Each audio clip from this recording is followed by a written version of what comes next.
Narudia tena kuwashukuru sana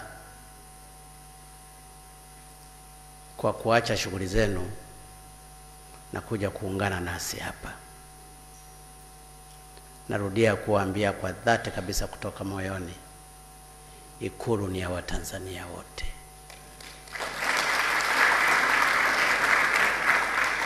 Ikulu haina dini.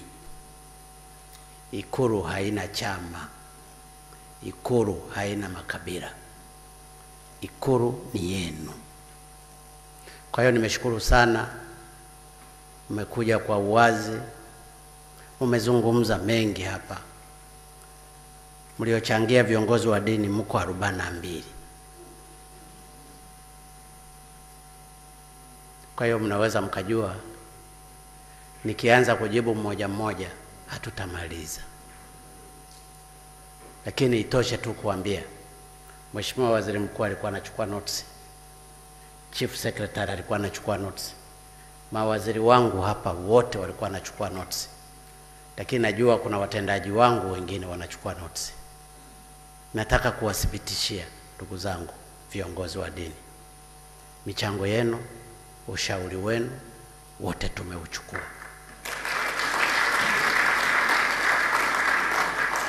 Na ndio maana nawashukuru sana kwa dhati kutoka moyoni. Baba Askofu wa Tunduru amezungumzia kuhusu swala la korosho.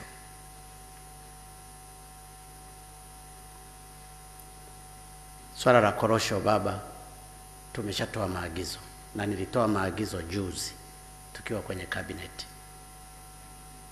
Nimetoa maagizo kwamba waziri wa kilimo na waziri wa biashara na watendaji wote wahakikishe hasa wananchi wenye kilo ndogo ndogo walipwe wote. Kwa hiyo maagizo haya narudia tena, najua viongozi wananisikia. Kamati za uhakiki wa korosho zisiachiwe kamati za mikoani tu.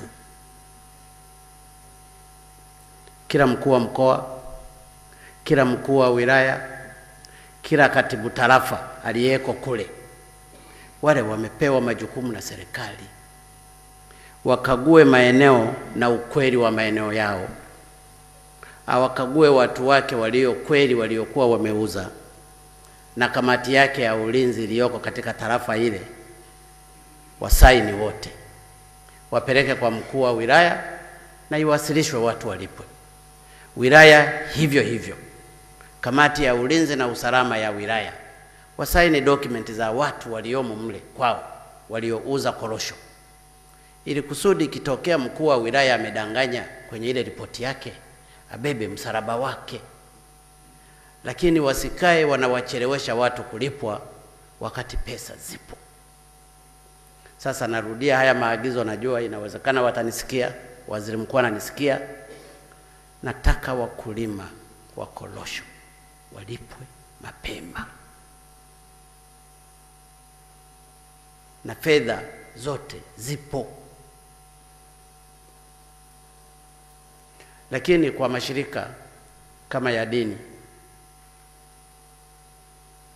kama mna uhakika kweli kuna shamba ambalo lipo, katibu tarafa atakuwa anafahamu, mkuu wa wilaya atakuwa anafahamu, asaini hapo, awape wakaguzi, walipe hela. Wasitafute biokrasi za kuchelewesha watu. Swala lilikuwa zuri, wakalichelewesha, wakawacheleweshea pesa. Kwa hiyo baba askofu na ndugu viongozi wa dini, nalirudia tena hili. Nataka wananchi wa kawaida, wanyonge, walipwe mazao yao. Kwenye hili la Tunduru la ahadi ya kuwa na mikoa, baba askofu anaitwa baba askofu Matomora,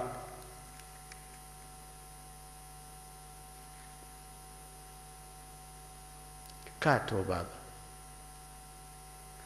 kwa mawazo yangu mimi kutatua kero za wananchi si kuwa na mikoa au kuwa na wilaya.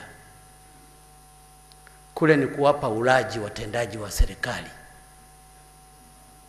Kikubwa kinachotakiwa kwa ajili ya kuwasaidia watu ni kuwapelekea mahitaji yao.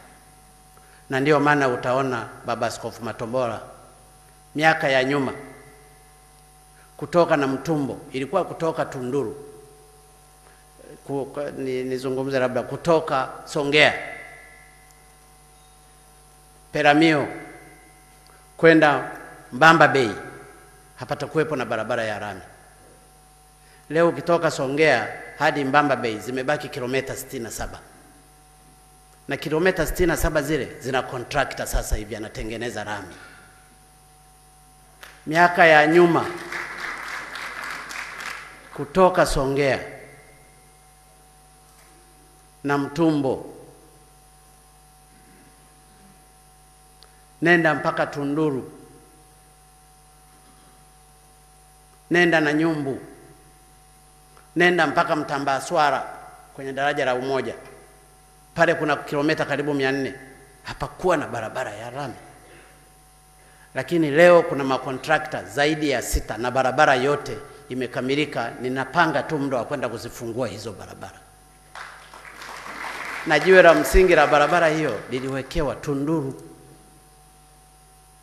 na mkaomba na rami nyingine pale kwenye mji pale kwenye junction ile ya kwenda kwenye uwanja. Kwa hiyo mimi ninaamini kwa mawazo yangu kwamba zile fedha badala ya kuzitumia kuanzisha makao makuu ya mkoa, kwa sababu mkoa unapoanzishwa ni lazima uangalie idadi ya watu. Ikiwa hivyo Dar es Salaam ingekuwa na mikoa mingi kwa sababu idadi ya watu wako milioni 5. Lakini kuna activities nyingi ambazo zinatakiwa ziangaliwe kwa ajili ya kuanzisha mkoa. Lakini pia tunafahamu kitoka na Mtumbo kuja Tunduru, maeneo haya yote yanazungukwa na seru. Utakuta vijiji na sasa hivi ndio vimeanza kuongezeka. Kwa hiyo nikuombe Baba Askofu, ninafahamu idadi wengi ya watu wa Tunduru ni Waislamu. Hiyo isiwe bezi tukaanzisha kifungu kingine kwamba pakiwa na Waislamu wengi ndipo panakuwa na mkuu wa mkoa. Tutafika mahali palipo na Wakristo wote wengi napo tunawapelekea mkoa. Ninayazungumza kwa uwazi, tuziache bezi za kawaida ziplay pate katika kuleta maendeleo ya Watanzania. Na bahati nzuri sisi Watanzania hatuna ubaguzi. Lakini ninafahamu umuhimu wa wilaya ya Tunduru na maeneo mengine yote.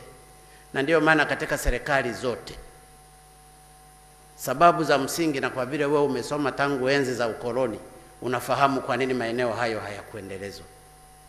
Ni katika vita vya zamani vya makaburu, wakati nchi za jirani Msumbiji na maeneo mengine kusini kule yalikuwa bado chini ya ukoloni.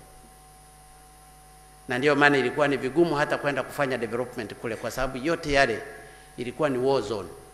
Mtwara yote ile. Sasa majirani zetu sasa hivi wako huru. Nataka nikuhakikishie Baba Askofu na ndugu viongozi na viongozi wote walioko kule Tunduru, serikali iko pamoja na wao. Na ndio maana kuna miradi mingi sasa hivi tunapeleka ya hospitali. Barabara lile tumelimaliza lote, kilomita zaidi ya 600 na kitu. Lengo ni kuhakikisha kwamba huduma ambazo walikuwa wanashindwa kuzipata wazipate mapema. Sasa haya ya ahadi ya Mzee Pinda, inawezekana aliahidi alipokuwa akitaka kugombea urais.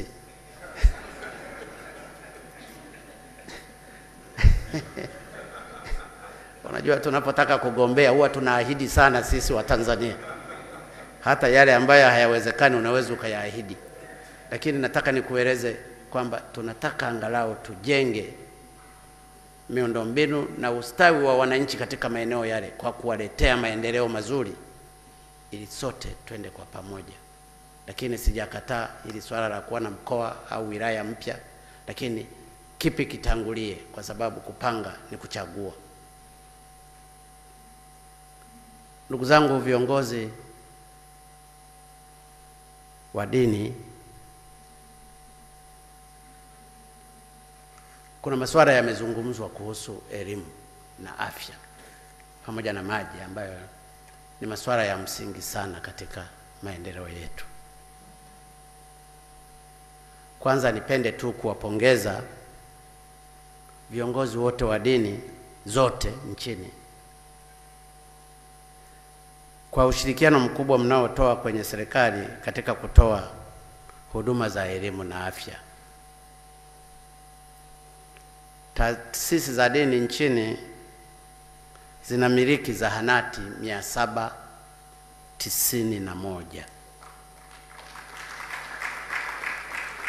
na vituo vya afya 160, hospitali 116. Aidha zinamiliki shule za msingi 347, sekondari 459, vyuo vya ufundi 228 na vyuo vikuu 14 na vyuo vikuu vishiriki 12. Ndugu zangu, mamilioni ya Watanzania wamenufaika kwa kupata elimu na huduma za afya kupitia mashirika ya dini. Kwa niaba ya Watanzania wote, napenda niwashukuru kwa ushirikiano mkubwa mnaoipa serikali. Lakini napenda kuahidi ndugu zangu viongozi wa dini, serikali ninayoiongoza itaendelea kushirikiana nanyi.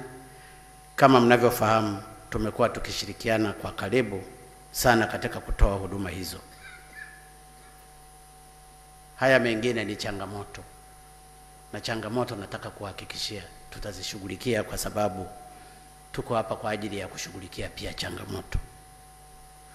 Kwa mfano kwenye afya, mpaka sasa serikali imesaini mikataba na hospitali za dini zipatazo 92, ambapo tunazipatia ruzuku na vifaa tiba ili kuziwezesha kutoa huduma bora zaidi. Aidha, nyote hapa mnafahamu kuwa serikali imekuwa ikitoa mikopo kwa wanafunzi wa vyuo vikuu, wakiwemo wale wanaosoma kwenye vyuo vikuu vinavyomilikiwa na taasisi za dini. Nataka niwaahidi tutaendelea kutoa hiyo mikopo.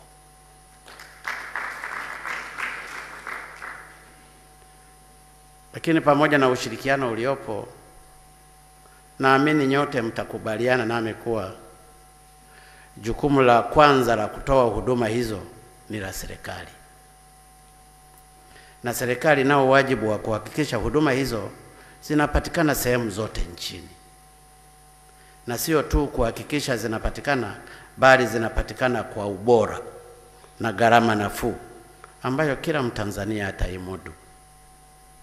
Hii ndio sababu tukiona kuna mapungufu kwenye ubora au katika gharama, inatubidi tuingilie kati. Na swala hilo ndio linalotusukuma kuzifungia baadhi ya taasisi za elimu, hasa katika vyuo vikuu, vikiwemo vinavyomilikiwa na baadhi ya taasisi za dini, baada ya kubaini elimu inayotolewa haikidhi viwango.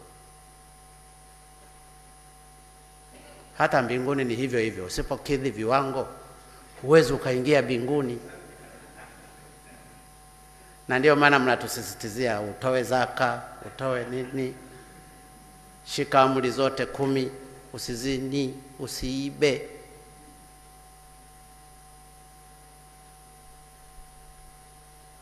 Na kwa wazee waliofikia umri lazima uende hija, ni nguzo mojawapo ya kukufanya uingie mbinguni na kadhalika. Sasa katika huduma hizi za elimu, kwa sababu ilifikia mahali kila mmoja anaanzisha chuo kikuu, ilifikia mahali TCU ikawa inapangia watu kwamba wewe uko chuo hiki, wewe chuo hiki, wewe chuo hiki, badala ya kuwaacha wanafunzi wawe free kuomba chuo kutokana na pale wanapopataka. Na pakatokea rushwa na mpaka bodi ya TCU nikaivunja.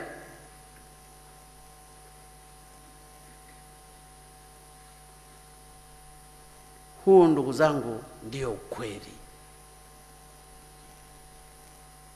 Nilienda wakati fulani pale Dodoma, palikuwa na wanafunzi waliomaliza form 4 zaidi ya 7,000, lakini walikuwa wanasoma chuo kikuu. Tukawafukuza wote, tukawapeleka mahali walipokuwa wanastahili kwenda kusoma.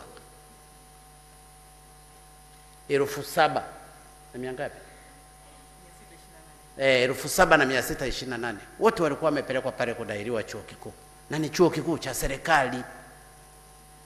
Sasa ikishafikia mahali mtu amemaliza form 4 unampeleka kwenda chuo kikuu, maana yake tunaiua elimu ya Tanzania.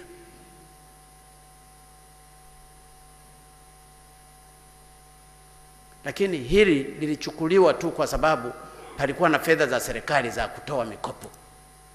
Ikachukuliwa ile kama ni catch point ya kufanya biashara, kwamba ukianzisha chuo kikuu ukazungumza vizuri na watu wa TCU watakuletea wanafunzi, hata kama huna maabara, hata kama huna wanafunzi utawakalisha wapi? Na kwa vile umeshapewa kota yako, hakuna wa kukuzuia. Kwa hiyo ilikuwa hivyo hivyo kwenye vyuo vikuu vya serikali, ilikuwa hivyo hivyo kwenye vyuo vikuu binafsi. Ndio maana ndugu zangu waheshimiwa sana viongozi wa dini, tuliamua kuchukua hizi hatua ili elimu yetu iendelee kuheshimika. Ingekuwa swala ni kwamba una vyuo vikuu vingapi, basi Marekani na Uingereza vingekuwa vimebanana vyuo vikuu. Lakini wame maintain quality ya vyuo vikuu hivyo. Tulikuwa na chuo kikuu kimoja hapa, na wala sisiti kukitaja, lakini labda nikiacha kukitaja. Walimu pale walikuwa wanachukuliwa, aliyemaliza form 6 wanaenda wanaandika vyeti kwamba ni mwalimu aliyemaliza chuo kikuu. Wapo baadhi ya wanafunzi waliomaliza mpaka na masters wameamua kwenda kuanza upya kuchukua degree ya kwanza, kwa sababu wameonekana hawana chochote. Lakini chuo kikuu kilikuwa kimeandikishwa hapa, kilikuwa kinaitwa Kampala University. Naona sitaki niwe mnafiki, nizungumze kwa ukweli. Saa nyingine ukweli unaumiza. Najaribu kutoa hii mifano ndugu zangu, ili ndugu zangu viongozi wa dini mulielewe hili, kwamba tulikuwa tumeingia kwenye changamoto ya ajabu kama taifa. Na ndio maana hatua hizi tukazichukua. Hatua hizi hazikuwa kwenye lengo la kuwaonea taasisi za dini. Maaskofu hawa wanafahamu sana. Kwenye shule zao za seminari wako very strict. Dr. Kitima anafahamu, Father Kitima. Kuna mwaka seminari moja niliyowahi kusoma mimi, walimaliza form 4 watatu kwa sababu ya quality. Sasa quality hiyo hiyo ndio tunataka tuiweke huku serikalini.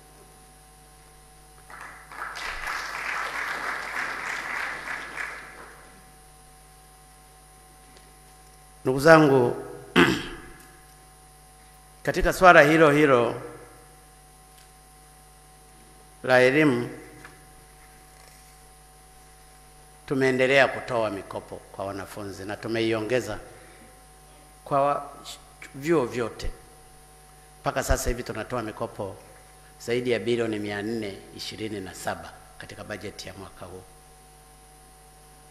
Lakini ni kweli wapo watoto wa maskini wengine wanakosa mikopo, ni kutokana na jinsi wanavyojaza fomu zao. Katika mikopo ile, ukikuta ni mwanafunzi umesoma shule ya private, kuanzia shule ya vidudu ulikuwa unalipiwa milioni 1, ulikuwa unalipiwa fedha nyingi.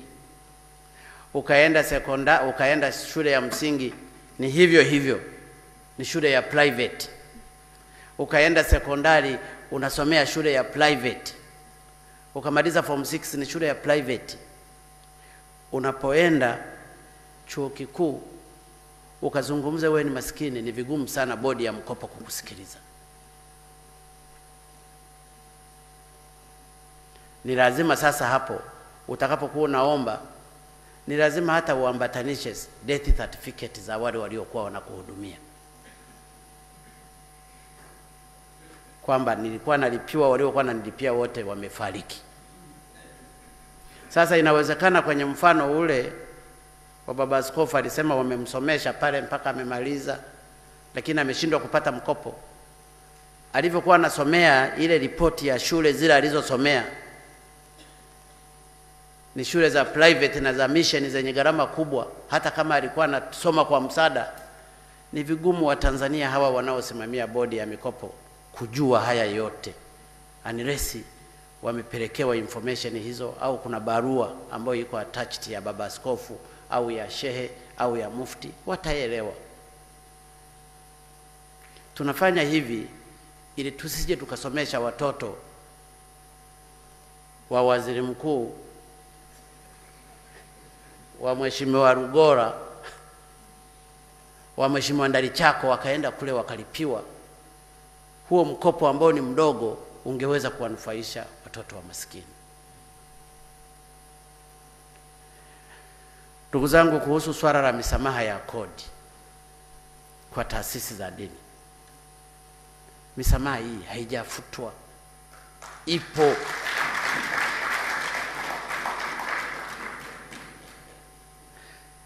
Hili halijafutwa, kwa sababu swala la misamaha ya kodi kwa taasisi za dini linasimamiwa na sheria zipatazo 4.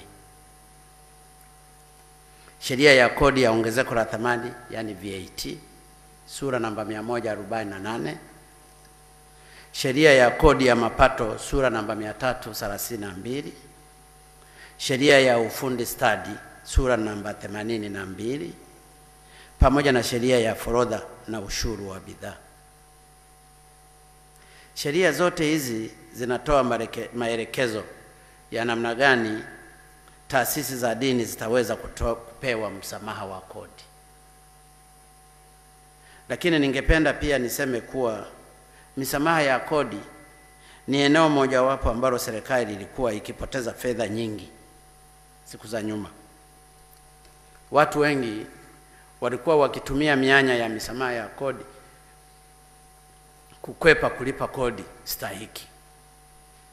Hata kwenye taasisi zetu za dini, wakati mwingine, sifahamu naweza nikatumia maneno gani, lakini wakwepa kodi walikuwemo. Tena wengine walikuwa wakwepa kodi wabaya kweli, ambapo baadhi ya taasisi za dini na hasa viongozi wachache walikuwa wakitumia mianya ya misamaha inayotolewa kukwepa kodi.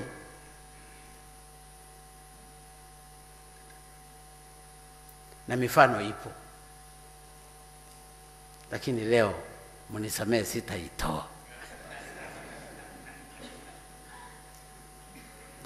Ni kwa kutambua hilo, serikali iliamua kuziba mianya yote ya ukwepaji wa kodi, ili kodi inapokusanywa ndio iende kwenye maendeleo hayo ya shule, ya maji, ya elimu bure na kadhalika. Lakini napenda niwahakikishie, pale taasisi za dini zinapostahili kupata misamaha ya kodi, zitaendelea kupata misamaha hiyo. Na kwa kusema kweli, serikali imeendelea kutoa misamaha ya kodi kwa taasisi za dini. Mathalani, kwa mwaka 2016 tulitoa misamaha ya kodi kwa taasisi za dini yenye thamani ya shilingi bilioni 19 9.66. Mwaka 2017 msamaha wa kodi kwa taasisi za dini ulifikia bilioni 17.6, na mwaka jana 2018 msamaha ya kodi imefikia bilioni 46.84. Kwa hiyo nataka niwaeleze ndugu zangu, misamaha inatolewa.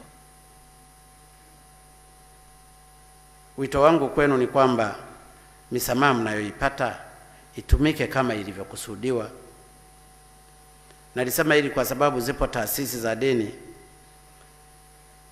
kama nilivyosema, sitazitaja, zimepewa misamaha ya kodi kwa ajili ya kujenga miundombinu ikiwemo ya kutoa huduma ya afya na elimu, lakini wanatoa huduma hizo kibiashara. Wamesamehewa madawa, wamesamehewa x-ray, wamesamehewa nini, wakishafika kule wao wanafanya biashara.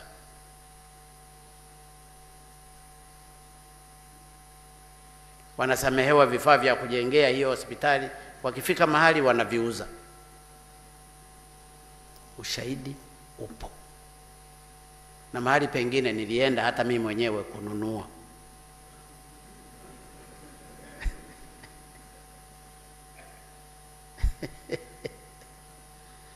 Ndio maana ya Bongoland. Kwa hiyo ukishaona taasisi za namna hiyo, maana yake zinaenda kinyume na masharti.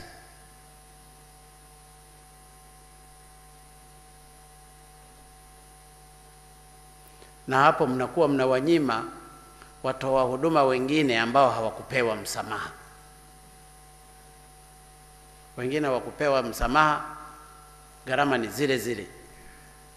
Kwa hiyo ndugu zangu, ninawaomba misamaha itaendelea kutolewa, na ndiyo maana katika mwaka uliopita imekuwa bilioni 40 na kitu, ukilinganisha na miaka mingine ambayo ilikuwa bilioni 16 na bilioni 17. Tumeongeza karibu mara 3 zaidi. Tuitumie vizuri misamaha hii. Swala lingine limezungumzwa hapa la jumla ni kuhusu demokrasia, ambaye alizungumza baba mchungaji Limo. Nataka niwahakikishie ndugu zangu, Tanzania demokrasia ipo ya hali ya juu. Nchi kuonekana yenye demokrasia sio kuruhusu maandamano tu.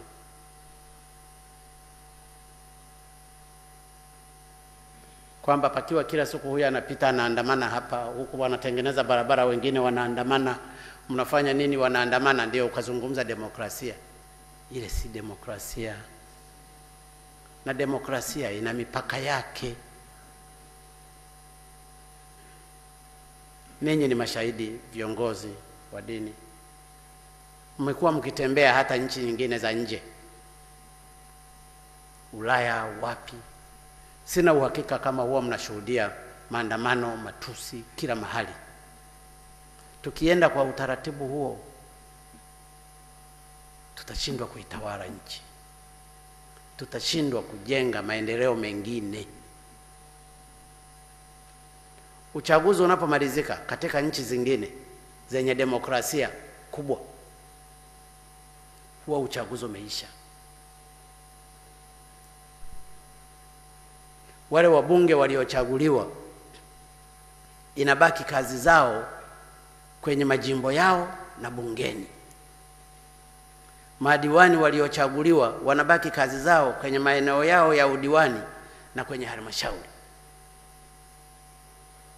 Na ndiyo maana sisi hatujawazuia wabunge kufanya mikutano yao kwenye majimbo yao, wafanye. Hata kila siku leo na mkutano hapa, kesho wiki kitongoji hiki, hakuna aliyezuiliwa. Na wanaendelea kufanya. Ninyi wenyewe mmekuwa mkiwaona wakifanya mikutano.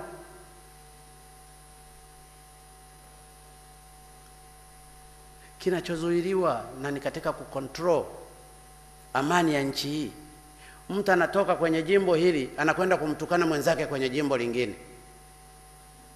Hebu jaribu wewe baba askofu uende kwenye msikiti wa mwenzako kule ukatukane, kama hawatasema takbir.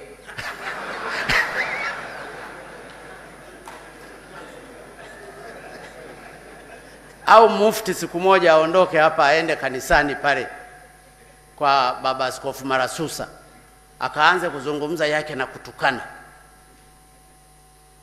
Ile ni himaya ya mwingine. Tunataka ninyi viongozi wa dini mnavyoheshimiana na vyama vyetu, hata kama vingekuwa vyama 50 navyo viheshimiane hivyo hivyo. Na hiyo ndio amani ambao watangulizi na viongozi wa madhehebu mbalimbali, Waislamu na Wakristo, wamekuwa wakihubiri.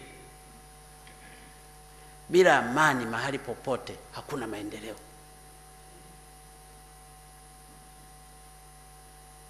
Kwa hiyo nataka kuhakikishia viongozi wa dini, hakuna mtu yoyote aliyezuiliwa kufanya mkutano halali mahali alipo. Na bahati nzuri, kwa mujibu wa sheria za nchi yetu, wanaotoa vibali ni polisi. Ukienda kuomba kibali cha kufanya mkutano utapewa. Wamefanya Dar es Salaam hapa, sitaki kueleza yaliyotokea kwa sababu yako mahakamani. Wamefanya mikutano, wamefanya chaguzi zao, ni mikutano. Kwa hiyo nataka kukuhakikishia baba mchungaji Remo, hakuna mtu aliyezuiliwa kufanya mikutano mahali pake, ila hutakiwi kwenda ukafanye fujo kwa mwingine. Ni kama ninyi mnavyoheshimiana viongozi wa dini. Nataka vyama vyetu viige mifano mizuri ya viongozi wa dini mnavyoheshimiana na kupendana. Kwa sababu moja ya jukumu langu ambalo mlinipa ninyi wa Tanzania, mkiwemo viongozi wa dini, ni kuilinda amani ya Tanzania. Na swala la amani ni muhimu sana. Hakuna mtu aliyezuiliwa kufanya mkutano mahali pake. Yoyote, kama ni mbunge wa Ubungo afanye masaa yote, hakuna anayemzuia, kwa sababu ni jimbo lake. Akaeleze yale anayoyatenda na atakayoyatenda, hakuna anayezuiliwa. Yeye ni mbunge wa jimbo lile, Mheshimiwa Kubenea. Hakuna anayemzuia Mbowe kwenda kufanya mkutano kwenye jimbo lake la Hai. Hayupo.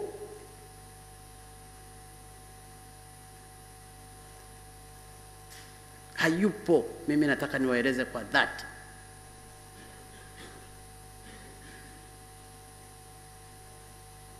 Ni kama ambavyo hawezi akazuiliwa Fernandez kwenda kuhubiri kwenye kanisa lake. Hakuna anayemzuia diwani wa kata sijui ya wapi kwenda kwenye eneo lake kwenda kufanya mkutano. Kwa hiyo sasa, mimi ninaamini hiyo ndio demokrasi nzuri, kwamba umeshashinda unashughulikia kwenye eneo lako. Baadaye mnasubiri hiyo miaka 5, ikishatangazwa tena uhuru wa kuzunguka, kila mmoja anaenda anatukana anapotaka, ni wakati wake. Hata nchi nyingine wanafanya hivyo hivyo. Uwezo kumkuta sasa hivi Clinton kwa vile alishindwa anazunguka mitaa ya New York anafanya kampeni. Haiwezekani. Ndio maana mnamsikia Trump tu ndiye anafanya kazi. Ni wakati wake, ameaminiwa na wananchi, na watampima baada ya miaka 5 au 4. Unapochaguliwa, maana yake umepewa nafasi katika kipindi hicho. Mufti amechaguliwa hapa, kipindi chenu ni miaka mingapi baba? Ninyi ni maisha moja kwa moja.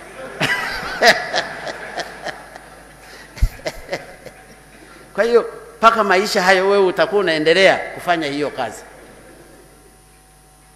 Mashehe sijui wanapewa muda gani katika maeneo sifahamu. Maaskofu sifahamu mnapewa muda gani.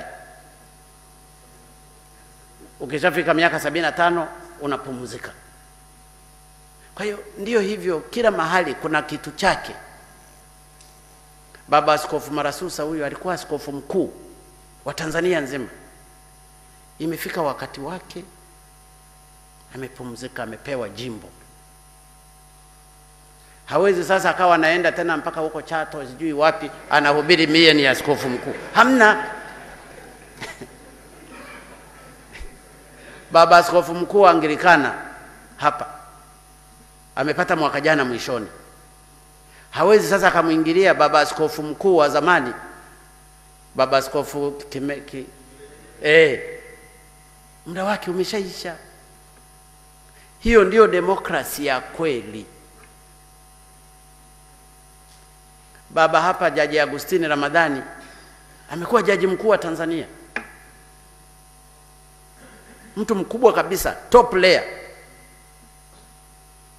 Amemaliza muda wake, akamwachia jaji mkuu mstaafu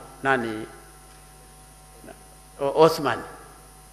Naye amemaliza muda wake, amemwachia Profesa Juma. Baba huyo akasema haya ya ujaji na nini, koja nikawe mchungaji. Akavaa kola yake, anamaliza kuhubiri neno la Mungu.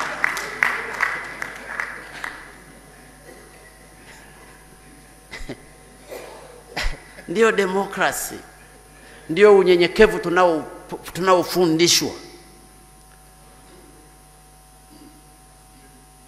Sasa ukishamaliza bado wewe upo tu, napo sio vizuri, kwa sababu hatutafanya kazi, hatutajenga reli. Utafika ile hela umeipanga kwenda kujenga reli, inabidi utange polisi wa kwenda kuhudhuria mkutano unaotukana. Sasa wakishatukana wengine nao watatoka wa huku nao wa CCM wa chama gani nao wanakwenda kutukana. Hatuwezi tukajenga nchi ya namna hiyo. Nimeona nilitoe hili ufafanuzi ndugu zangu, ili maneno mengine yanawekwa chumvi mno. Hakuna mtu aliyezuia kufanya mikutano yao katika mahali ambapo panastahili.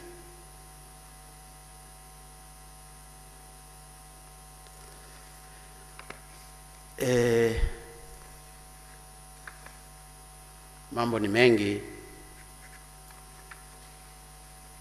lakini labda nieleze tu baadhi ya mambo pia ambayo yamezungumzwa hapa.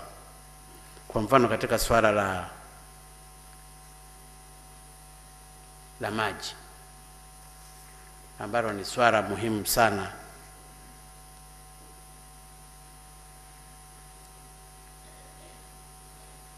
Kwa mfano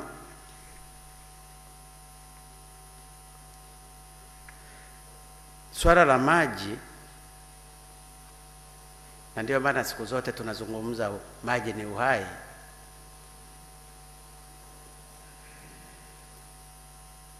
Limekuwa na changamoto, na changamoto hizi hazikuanza mwaka huu. Ni bahati nzuri katika kila mnavyozidi kuendelea, mahitaji yanaongezeka.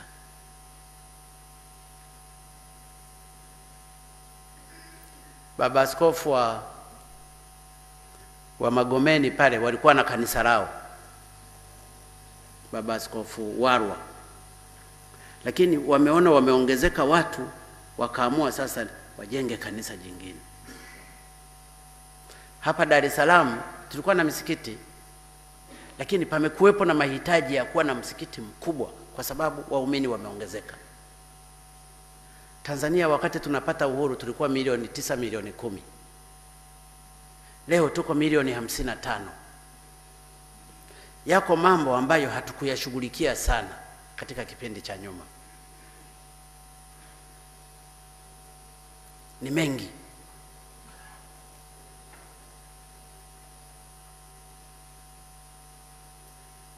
Infrastructure kwa mfano barabara hatukushughulikia sana, na ndio maana ilifikia wakati mtu anatoka Mwanza anakuja Dar es Salaam lazima apite Kenya, au apitie Uganda aende Kenya ndiye ateremkie Dar es Salaam.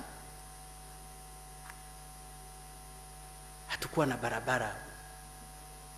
Ilipotokea El Nino pale Chikuyu, mimi nafahamu kwa Dodoma, kuna tipa limezama pale mpaka leo halijatolewa. Watu walikuwa wanatembea kwa miguu kutoka Chikuyu mpaka Dodoma. Hiyo ndiyo hali tuliyokuwa nayo. Maeneo mengi hasa ya vijijini, watu tulizoea hata kwenye maji ni kwenda unapiga hivi mkono wako unachota unakunywa. Hayo ndiyo yalikuwa maisha yetu. Lakini sijasema tuendelee na maisha hayo. Juhudi kubwa zinafanywa na serikali. Kwa mfano, kwa sasa hivi kuna mradi kwa mfano wa maji wa Arusha. Nimefurahi kumwona baba askofu wa Arusha Manase. Ule mradi unagharimu bilioni 520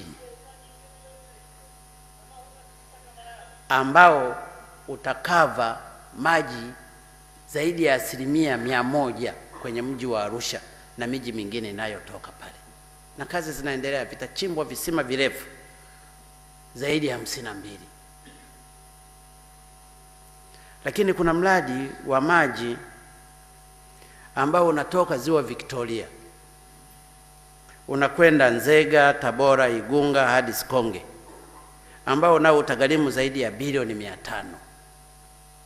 Kuna mradi tena wa maji kwenye miji 27 utagharimu trilioni 1.2. Lakini kuna mradi mwingine wa World Bank ambao utagharimu bilioni 800 na maeneo mengine mengi. Tatizo tulilokuwa nalo ambalo tumelikuta, miradi mingi ilikuwa haikamiliki. Unapeleka miradi kule haitengenezwi. Na ndio maana tukachukua hatua, mainjinia wote wa maji warudishwe kwenye wizara mama, ili kusudi wao wanachukuliwa hatua. Na ndio maana sasa hivi mmeanza kuona miradi imeanza kufufuka. Ule mradi wa Lindi ulienda pamoja na mradi wa Chalinze. Contractor ni yule yule. Kubwa tulilolifanya, tulikosea sisi tuliompa mradi ule. Yule hakuwa contractor wa kupewa kazi. Na ndio maana waliompa mradi ule, waliokuwa waziri wa maji na nini, hawapo serikalini. Na ndio maana simaka saa nyingine mwe mnaniombea kwa sababu ninafanya haya kusudi maji yapatikane. Hawapo. Na makandarasi waliokuwa wakifanya kazi kwenye mradi wa maji Lindi, ilibidi pasipoti zao tuwanyanganye. Na mradi umekamilika, umebaki wa Chalinze pale. Sasa Chalinze kuna mambo mawili. Wale jamaa wameshakula hela zote, karibu tumekuta wameshalipwa hela zote. Sitaki kusema walionitangulia walifanya mabaya, lakini contractor ameshakula hela percentage nyingi tu. Kwa hiyo ukimfukuza sasa hivi, maana yake lazima utafute hela za kutangaza upya ule mradi na kumweka pale. Sasa tukaona tutumie busara za kawaida, tuendelee kumbana na kushikashika vitu vyake ili mradi ukamilike. Ndio tatizo la Chalinze mradi. Nataka nikueleze ukweli, Mheshimiwa Rohaji, tena mtani wangu, ujue ukweli. Wasianze kukwambia kwamba bwana wananunua ndege mradi wa maji wameuharibu wao.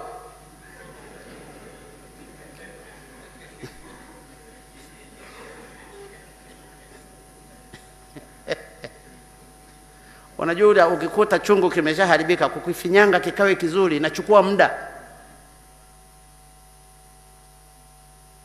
Na huo ndio ukweli.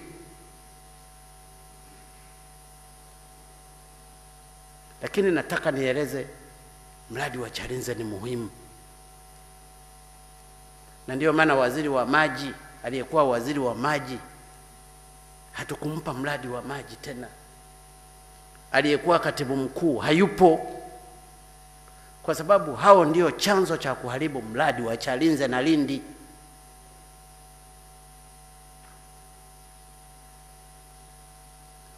Hizi ndizo challenge tunazozipata. Lakini nataka kuhakikishia ndugu zangu viongozi wa dini, mlioyasema ni muhimu sana, na ndio maana nawapongeza sana viongozi wa dini. Kuna mashehe hapa viongozi wa taasisi, katika kazi moja wanazofanya, wanatangaza dini lakini pia wanachimba visima vya maji. Taasisi gani hapo ilizungumzwa? Ndio, mnafanya kazi nzuri. Na mimi niwaombe viongozi wa dini wote, hata katika sadaka zenu mnazopewa 10%, chimba hata kisima kimoja hapo kanisani au msikitini.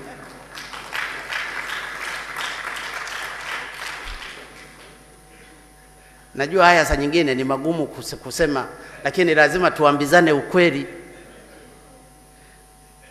Waje waumini wako kwenye kanisa au msikiti, wanakuja kuswali au kusali, hakuna hata maji ya kufungua, wakati sadaka zote unakuwa umechungulia wanapoweka hivi, unaangalia. Na ninawaonaga wachungaji na viongozi wa dini, mashehe, huwa mko macho kweli kwenye kile kikapu cha sadaka kile kinachoweka. Na maaskofu hivyo hivyo, na mapadri.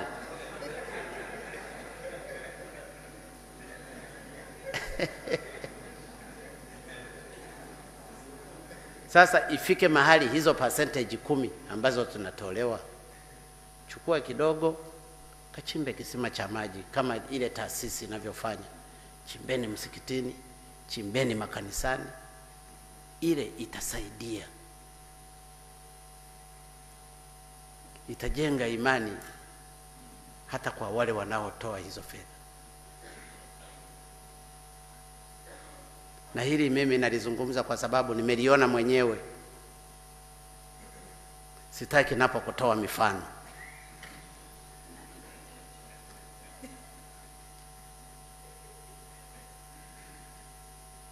Lakini ninakubaliana na ninyi kabisa viongozi wa dini. Ushauri wenu mkubwa mlioutoa hapa ni muhimu sana. Mimi nataka kuwathibitishia kwa dhati kabisa 100% tumeupokea wote.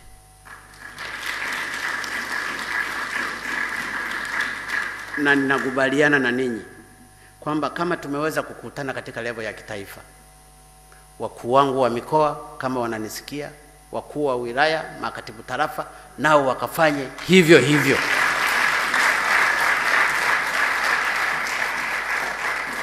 Kwa sababu wakifanya hivyo, baadhi ya matatizo mengine watayamaliza kule kule. Hakuna sababu ya mkuu wa mkoa, shehe anahangaika eneo lake labda kisima pale kwenye msikiti, au askofu anahangaika eneo lake la shule au la hospitali, mkuu wa mkoa uko pale na hutaki kusolve. Wakijenga tabia ya kukutana na kuwaheshimu viongozi wa dini, tutafika mbele na Mungu atatusaidia zaidi. Lakini bahati mbaya tumekuwa watawala mno. Utawala umetujenga kichwani. Na ndio maana mimi nawaomba ndugu viongozi wa dini, kila siku naomba muendelee kuniombea nisije nikawa na kiburi. Kazi hii ni temporary.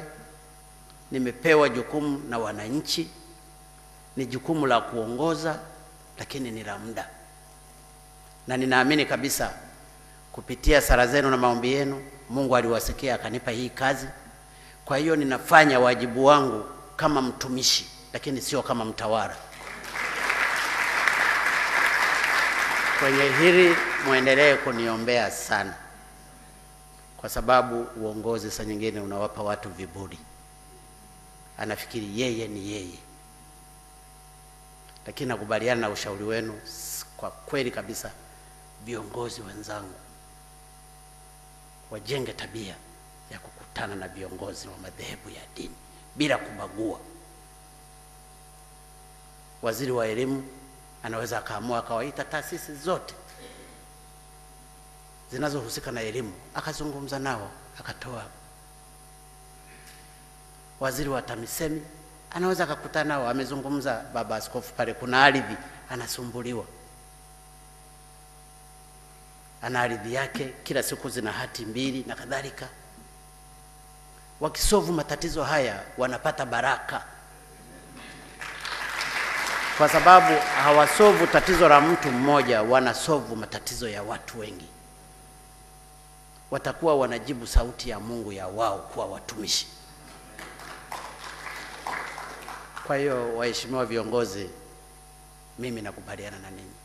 Matatizo mengine tunayakuza kwa kutokuyatatua. Hatuyatatui. Na hili nakiri ndani ya serikali yangu, na nafikiri Mheshimiwa Waziri Mkuu ulisimamia hili. Matatizo